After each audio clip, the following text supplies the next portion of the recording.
اعوذ باللہ من الشیطان الرجیم بسم اللہ الرحمن الرحیم۔ سورہ العمران۔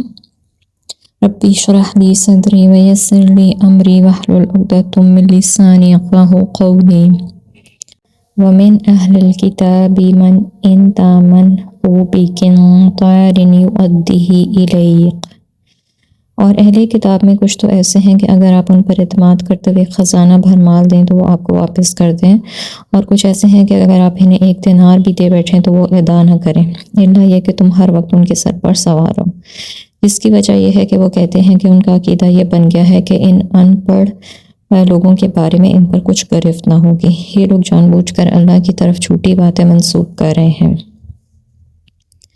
حالانکہ اللہ تعالیٰ نے سود یہودیوں پر بھی حرام کیا تھا، لیکن فقہا نے کچھ اس طرح کی منہ شگافیاں کی جن کی روح سے انہوں نے غیر یہود سے سود وصول کرنا جائز قرار کر لیا تھا۔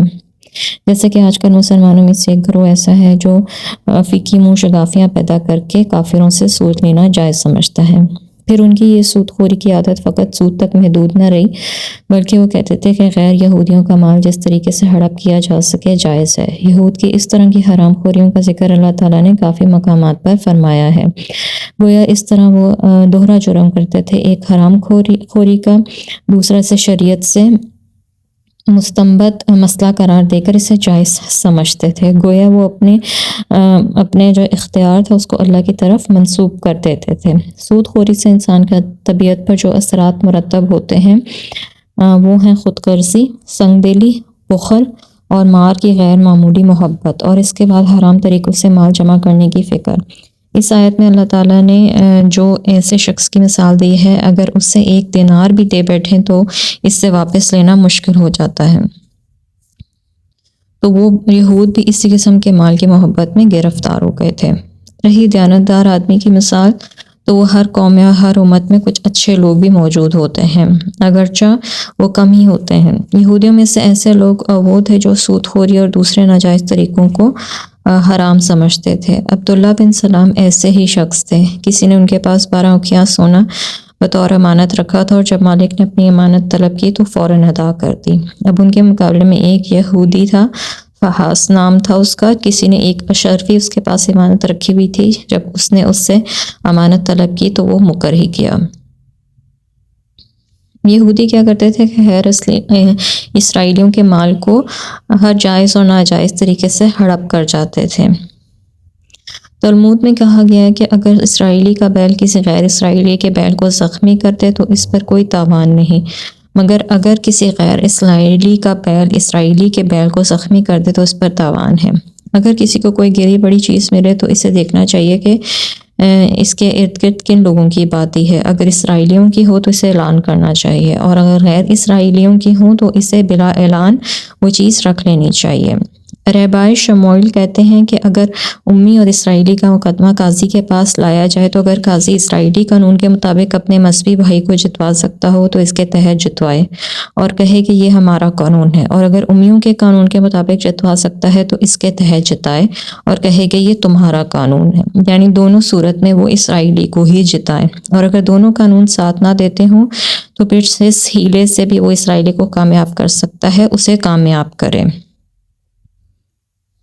رہبائے شمائل کہتا ہے کہ غیر اسرائیلی کی ہر غلطی سے فائدہ اٹھانا چاہیے، یعنی یہ انہوں نے خود ہی سے باتیں اس طرح کی گھڑ لی تھیں اور یہ لوگوں کو اس طرح کی باتیں بتاتے تھے۔ بلا من اوفی بعہدہ واتقی فإن اللہ یحب المتقین۔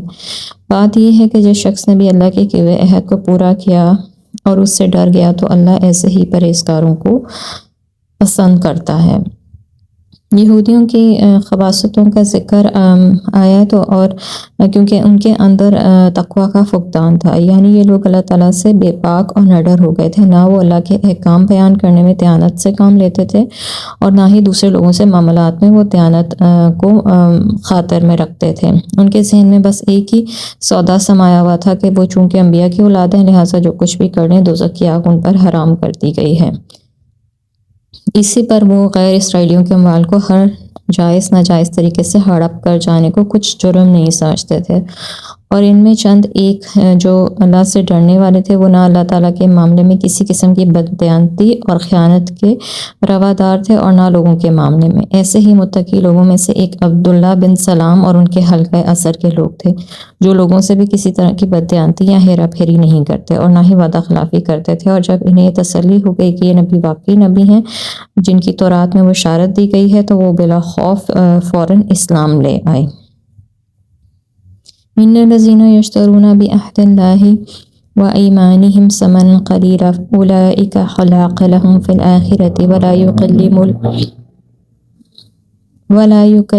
الله ولا ينظر إليهم يوم القيامة ولا يزكيهم ولهم عذاب أليم۔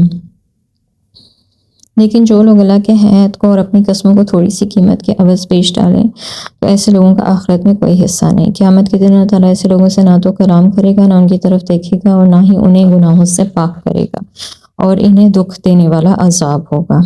اللہ کے عہد اور قسموں کے بدلے تھوڑا سا فائدہ اٹھا لینے کی بہت سی صورتیں ہو سکتی ہیں، جیسے کہ اشعث بن قیس کہتے ہیں کہ یہ آیت میرے حق میں اتری ہے۔ میرے چچا زاد بھائی کی زمین میں میرا کنواں تھا، آپ نے مجھ سے فرمایا کہ گواہ لاؤ ورنہ اس سے قسم لے لو۔ میں نے عرض کیا یا رسول اللہ وہ تو قسم کھا جائے گا۔ آپ نے فرمایا جو شخص کسی مسلمان کا مال مار لینے کی نیت سے خواہ مخواہ جھوٹی قسم کھائے تو جب وہ اللہ سے ملے گا تو اس وقت اللہ اس پر غضبناک ہوگا۔ اور دوسری مثال عبداللہ بن اوفا سے ہے کہ وہ روایت کرتے ہیں کہ ایک شخص نے بازار میں اپنا مال رکھا اور ایک مسلمان کو پھانسنے کے لیے جھوٹی قسم کھا کر کہنے لگا کہ مجھے اس مال کی اتنی قیمت ملتی ہے، حالانکہ یہ بات غلط تھی۔ تب اللہ نے یہ آیت نازل کی۔ جب قرآن کریم یا احادیث میں کسی جرم کے متعلق ایسے الفاظ استعمال ہوں کہ قیامت کے دن اللہ اس سے کلام نہیں کرے گا یا دیکھے گا بھی نہیں، یا اس پر اللہ کا غضب ہوگا یا انہیں اللہ پاک نہیں کرے گا، تو ایسے گناہ یقیناً کبیرہ گناہ ہوتے ہیں۔ مگر ایسے جرائم کرنے کے باوجود یہ لوگ سمجھ رہے ہیں کہ قیامت کے دن یہ اللہ کے وہ قرب بندے ہوں گے، بنی اسرائیل، انہی کی طرف نظر عنایت ہوگی، اور جو تھوڑے بہت گناہ کا میل انہیں لگ گیا ہے وہ بھی ان کے بزرگوں کے صدقے ان پر سے دھو ڈالا جائے گا، حالانکہ ان کے ساتھ معاملہ جو ہے وہ بالکل برعکس ہونے والا ہے۔ وآخر دعوانا ان الحمد للہ رب العالمین، سبحانک اللہم وبحمدک، اشہد ان لا الہ الا انت، استغفرک واتوب الیک۔